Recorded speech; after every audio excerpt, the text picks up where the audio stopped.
ഇന്ന് ഞാനിവിടെ ഉണ്ടാക്കാൻ പോകുന്നത് തക്കാളി തൈര് കറിയാണ്. അത് വീട്ടിലുള്ള കുറച്ച് ഇൻഗ്രീഡിയൻസ് വെച്ച് ഉണ്ടാക്കുന്ന പെട്ടെന്ന് ഉണ്ടാക്കാൻ പറ്റുന്നൊരു കറിയാണ്. ബാച്ചിലേഴ്സിനും തന്നെ വളരെ എളുപ്പത്തിൽ ഉണ്ടാക്കാൻ പറ്റുന്നൊരു കറിയാണ്. ഇതെങ്ങനെ ഉണ്ടാക്കുന്നത് നോക്കാം.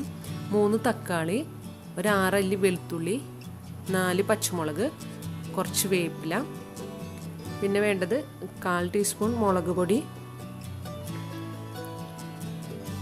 എരിവിന് നമ്മൾ പച്ചമുളകാണ് ചേർക്കുന്നത്, അപ്പോൾ 1/4 ടീസ്പൂൺ എടുത്താൽ മതി. മഞ്ഞൾപ്പൊടി 1 ടീസ്പൂൺ, ഒരു മഞ്ഞ കളർ കറിയാണത്, അതുകൊണ്ട് 1 ടീസ്പൂൺ മഞ്ഞൾപ്പൊടി, പിന്നെ ആവശ്യത്തിനുള്ള ഉപ്പ്. നമുക്ക് ഈ തക്കാളിയും വെളുത്തുള്ളിയും തക്കാളിയും നല്ല പൊടിയായിട്ട് അരിഞ്ഞു വയ്ക്കുക. പച്ചമുളക് നീളത്തിൽ അരിയുക. എന്നിട്ട് നമുക്ക് ഇവയെല്ലാം കൂടി ഞാൻ കുക്കറിലിട്ടാണ് ഇപ്പോൾ വേവിക്കുന്നത്. അത് നിങ്ങൾക്ക് വേറെ പാത്രത്തിലിട്ട് വേവിക്കണമെങ്കിൽ ചെയ്യാം. പക്ഷേ ഇത് കുക്കറിലിട്ട് നല്ലവണ്ണം ഒരു 4 വിസിലൊക്കെ അടിച്ച് നന്നായിട്ട് വേവിച്ചെടുക്കണം. തക്കാളി ഒന്ന് നന്നായി വെന്തുടയുന്ന രീതിയിൽ വേവിച്ചെടുക്കണം. അപ്പോൾ ഞാൻ ഇപ്പോൾ തക്കാളിയിൽ ഓൾറെഡി വെള്ളം ഉണ്ടാവും. പിന്നെ ഒരു 1/4 ഗ്ലാസ് വെള്ളം കൂടി ഞാൻ അതിലേക്ക് ഒഴിച്ചു കൊടുക്കുന്നുണ്ട്. ആവശ്യത്തിനുള്ള ഉപ്പിടുക, മഞ്ഞൾപ്പൊടി, മുളക് പൊടിയൊക്കെ ചേർക്കുക. എന്നിട്ട് നന്നായി ഒന്ന് മിക്സ് ചെയ്യുക. ഒരു 1/4 ഗ്ലാസ് വെള്ളം ഒഴിച്ചിട്ട് നമുക്കിതൊന്ന് കുക്കറിലിട്ട് വേവിച്ചെടുക്കാം.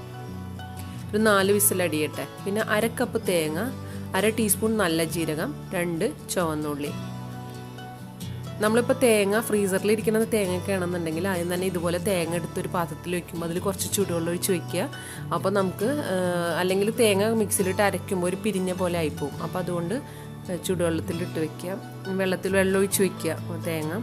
പിന്നെ വേണ്ടത് 1/4 കപ്പ് തൈര്. പുളിയില്ലാത്ത തൈര് ആയതുകൊണ്ടാണ് ഞാൻ 1/4 കപ്പ് എടുത്തിട്ടുള്ളത്. അതല്ല പുളിയുള്ള തൈരാണെന്നുണ്ടെങ്കിൽ നിങ്ങൾ അതിനനുസരിച്ച് കുറച്ച് ചേർത്താൽ മതി. തക്കാളിക്ക് ഓൾറെഡി പുളിയുള്ളതാണ്, അതുകൊണ്ട് കുറച്ച് ചേർത്താൽ മതിയാവും. പിന്നെ ഒരു നുള്ള് മഞ്ഞൾപ്പൊടി, അത് ഞാൻ എപ്പോഴും പറയാറുള്ള പോലെ അരയ്ക്കുമ്പോൾ ഒരു കളർ കിട്ടാൻ വേണ്ടിയിട്ടാണ് ഞാൻ ഇടുന്നത്. അപ്പോൾ ഇത് നമുക്ക് തേങ്ങ, ഉള്ളി, ജീരകം കൂടി ആദ്യം നന്നായി അരച്ചെടുക്കാം.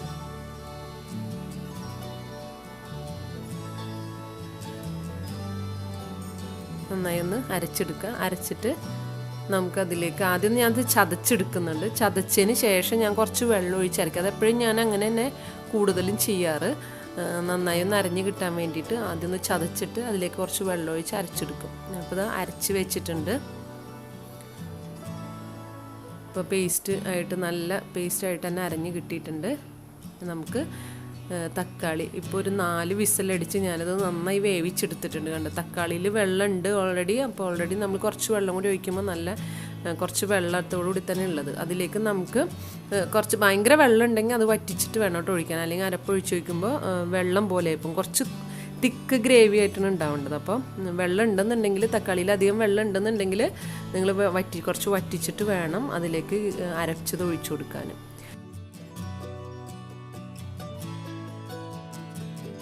ഞാൻ ഈ മിക്സിയുടെ ജാറിൽ തൈരിട്ട് അടിച്ച് വെക്കുന്നുണ്ട്. അവിടെ മാറ്റി വയ്ക്കുക. ഇത് നമുക്ക് മാറ്റി വയ്ക്കാം. പിന്നെ തക്കാളിയുടെ ഇപ്പോൾ അരച്ചതൊഴിച്ചില്ല, കുക്കറിലേക്ക് ഒഴിച്ചില്ല, അത് നമുക്കൊന്ന് അടുപ്പിൽ വെച്ചൊന്ന് തിളപ്പിച്ചെടുക്കാം. ഇതൊന്ന് പതുക്കെ ചെറുതായി ഒന്ന് തിളച്ചാൽ മതി. അധികം തിളച്ചിട്ടുണ്ടെങ്കിൽ തേങ്ങ അരച്ച കറി ആയതുകൊണ്ട് തന്നെ ഇങ്ങനെ പിരിഞ്ഞ പോലെ വരും. അതുകൊണ്ട് ചെറുതായി ഒന്ന് ഇപ്പോൾ ഈ ഒരു തിള വന്നത് നമുക്ക് ഗ്യാസ് ഓഫ് ചെയ്യാം. ഓഫ് ചെയ്തതിന് ശേഷം വേണം, തൈര് ഞാൻ മിക്സിയിലിട്ട് അടിച്ചത് ഇതിലേക്ക് ഒഴിക്കുന്നുണ്ട്. അത് ഗ്യാസ് ഓഫ് ചെയ്തതിന് ശേഷം ഒഴിച്ചാൽ മതി. എന്നിട്ടൊന്ന് നന്നായി ഒന്ന് മിക്സ് ചെയ്യാം. അത് പ്രത്യേകം ശ്രദ്ധിക്കണം. പുളിയുള്ള തൈരാണെന്നുണ്ടെങ്കിൽ കുറച്ച് ചേർത്താൽ മതി. ഞാനിപ്പോൾ പുളിയില്ലാത്തതുകൊണ്ട് 1/4 കപ്പ് ചേർത്തിട്ടുണ്ട്. എന്താ വെച്ചാൽ ഓൾറെഡി തക്കാളിക്ക് പുളിയുള്ളതാണ്. അപ്പോൾ ചെറിയൊരു പുളിയും എരിവൊക്കെ ആയിട്ടുള്ളൊരു കറിയാവും. ചോറ് കൂട്ടി കഴിക്കാൻ നല്ലൊരു കറി തന്നെയാണത്. നമുക്ക് പാൻ അടുപ്പിൽ വെച്ചിട്ട് കുറച്ച് വെളിച്ചെണ്ണ ഒഴിക്കാം. വെളിച്ചെണ്ണ ഒഴിച്ചിട്ട് അതിലേക്ക് 1 ടീസ്പൂൺ കടുകിട്ട് പൊട്ടിക്കാം. പിന്നെ ഉണക്കമുളക്, വേപ്പിലയും ചേർത്ത് പൊട്ടിച്ചെടുക്കാം.